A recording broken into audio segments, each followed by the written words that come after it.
Hey guys, what's going on? Here's another video for you. This is my White Hills collection. White Hills is a psychedelic space rock band that is based out of Brooklyn, New York, and they have so many albums. Like, according to their Bandcamp, I can't even wrap my head around all of them. There's so many splits and albums and remixes and blah blah blah. So I'm just gonna focus on the ones I have. I'll point out a few, like less than a handful that I don't have that I would add to my collection that I've heard. But yeah, we'll start off with their first album, which I have on vinyl. This is Glitter Glamour Atrocity. I actually got this at a record store actually like a couple months ago, and I got it for like $14.99, which is a steal nowadays. I like this album a lot. There's a lot of really good songs on here.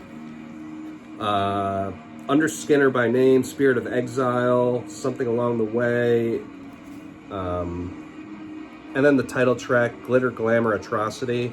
Really good psych rock. I love the way they produce the music. There's a lot of layers, but it's really blended into this like wall of sound kind of atmosphere. And the vocals, when there are vocals on these tracks, because it's not very often, are perfect. I love the effects they put on them. And the only thing I'll say, and this goes with a lot of their music and a lot of their releases, there's a lot of filler, and I get it. It's supposed to be like a journey, like it's supposed to kind of flow into one another. So there's a lot of like ambient kind of synthesizer based tracks that kind of like flow in and flow out, which is cool, but like I guess that's just what it is. It's just an album that should be listened to from front to back. That's the vibe I get, at least. But yeah, I mean, the good tracks are really, really good. It's just the like ambient ones are kind of like, sometimes you're just not in the mood for like a journey of an album. You just kind of want to listen to like individual tracks like on their own or whatever. But yeah, this is a good album. I like it a lot. The highs are really high. The lows are kind of the tracks that A, don't need to be as long as they are, and B, I'm not going to say boring, but kind of just plod on a bit too much. So I'd give this like a 7.5 out of 10. It's a solid first release. And so the next one I have here, I think this is the second album in their discography. I don't know, it's hard to keep up. But this is their self-titled White Hills album. I got this years and years ago. I think I got this off like Amazon or something, but I don't even know. I mean, I'm sure Discogs has copies, but it's pretty hard to find as far as I know. And they don't even have this one on Spotify or anything. You can listen to it on Bandcamp, but I don't know why they don't praise this album more, because this is like a near perfect album. There's one song called Glacial, which is the second to last song, which like I could kind of do without, because it kind of falls in that same camp where it's like, all right, I get it's atmospheric, it's very minimalist, but like the rest of the songs are like borderline like 10 out of 10 psych rock, space rock type songs. I mean, like, this album is just absolutely phenomenal. I used to listen to this constantly like years ago when I first got it, and it's one of my favorite psych rock albums. If you look at my video, a couple of videos back where I don't know, top 20 psych rock albums or whatever, I'm pretty sure I mentioned this. This is like top tier, leads for days, riffs for days. The production is just perfect. The drumming style is very chaotic but always on time. Everything is mixed perfectly. Honestly, this is like their top tier album. This is their magnum opus in my eyes. The last song too, which is a French title, but I love the lyrics in that. I love the vibes, the layering. I can't say enough good things about this. This is just a fucking perfect album. And if you haven't heard this and you're into stuff like Hawkwind and Loop, stuff like that, you're gonna love this. So check this out. And so the next one I have here, I think this is their third album, but this is a HP1. I have this on CD. It's a cool little inlay here. And yeah, it's just a regular CD. I like this album. I'm not as crazy about it as the previous one, obviously, but like the first song starts off with this kind of basic track, at least for them, and it's okay. I'm not crazy about the production of it. I'm not crazy about the guitar tone. It's an okay track.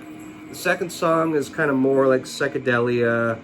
The third song is really cool. It's a gradual psychedelic build-up. It starts off like quiet and then it builds up, and it's a really, really well done track. The song after that is really cool as well. A lot of synth in that song. Very minimalist, very repetitive, definitely trance-inducing. And then like the next couple songs are like okay, and then the closer on this is just amazing. I forget what it's called, and I'm trying to remember the name, but of course they don't even have the song titles on here, which is like like what the hell. But yeah, I mean, there's definitely some low points on here, but the high points are really high.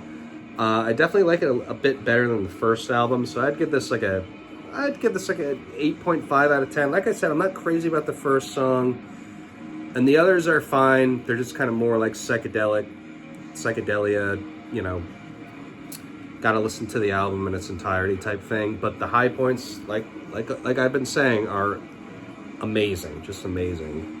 So yeah, I'd give this an 8.5 out of 10, HP1. So then after that, this is Heads on Fire. I don't know, this might be their fourth album or something along the lines, but this is an amazing, amazing, amazing album. This is almost up there with the self-titled. It's close, and I know they just re-recorded this album, or they did a new like they just re-recorded everything and they did a completely new and fresh version, which I don't know how I feel about that. Like sometimes with classics like these, it's just kind of like, can you just leave it? Like we don't need a re-recording. Like just make new music. But yeah, this is an amazing, amazing album. When I saw them live, I actually saw them with Psychic Ills for my birthday. It must have been like early 2000s or so, or I mean, like 2012, 13, something like that. And they played Radiate, the first song off this, which is an excellent track, completely hypnotizing. Again, the production's amazing. The drummer is the same guy they had for this, which I think they didn't have for HP1, and you can definitely notice a difference. Definitely has his own style. Oceans of Sound, excellent track, one of the best songs they've ever written. Super catchy. Visions of the Past, Present, and Future, instrumental, but doesn't matter because the whole song is completely engaging. I love the middle part where they slow things down and it's like super atmospheric with the clean guitar. And then they end with an awesome lead over distortion. Excellent track. Don't Be Afraid is like a 26-minute song, which is really cool. It's very dark for them, but there's lots of really cool leads. And then Eternity is a cool short closer. Yeah, this is easily like a 9 out of 10. I love this album, and I'm so glad I got it when I did, because I think it's kind of hard to find now. I have no interest in the re-recording, like I said, but this is a classic in the genre. White Hills, you know, you could say what you want about them, but they have some bangers out there. And yeah, their discography might be a bit bloated and like who the hell could keep up with it, but albums like these are why these guys are in constant like rotation and like music I jump to listen to like pretty regularly. And so the last album I have by them, and I got this used, this is So You Are. So You Are, So You'll Be, I guess. So I have mixed feelings about this album. On one hand, it's like I get it, because again, they're trying to do the whole journey thing. Like every track has its purpose. You got to listen to it in order. But there's a lot of filler. There's a lot of like just ambient psychedelic stuff, which is fine. But like, am I going to re-listen to it if I'm just reaching for songs? No. But they do have a couple good songs. In Your Room's pretty good. I like the middle part of that. The title track's cool. And then Forever in Space Enlightened is an excellent song. That's probably one of the best songs they've ever written. Other than that, I think it's like I want to say like maybe 10-track album. It's good. It's definitely the weakest out of the ones that I own. I'd probably give this like honestly, I'd probably give it like a 6.5. Like, it's good, but it's definitely their weakest as far as the ones I own. It's not bad though. If you're into like listening to albums from like start to finish, I'd recommend it. But compared to the other ones, it doesn't really hold a candle. And so other than that, I really like the album A Little Bliss Forever, which is like impossible to find. It's a 2-track album that they did earlier in their career. I like that Black and White album, Stop, Mute, Defeat. That's very like krautrocky, very like industrial sounding.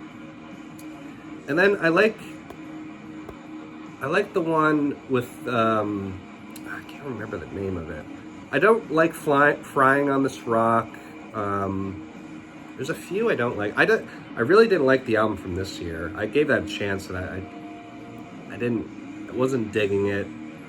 But they have like 1 or 2 others that are good. I don't know. It's like a band that you could spend kind of a whole week just digging into their discography. And I'd say like probably like 60% of it is good.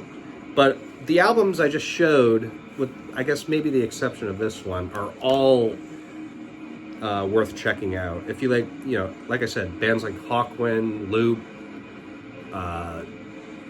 Wooden Ships, even bands like that. Very good band. So yeah, if you haven't checked them out, definitely check them out.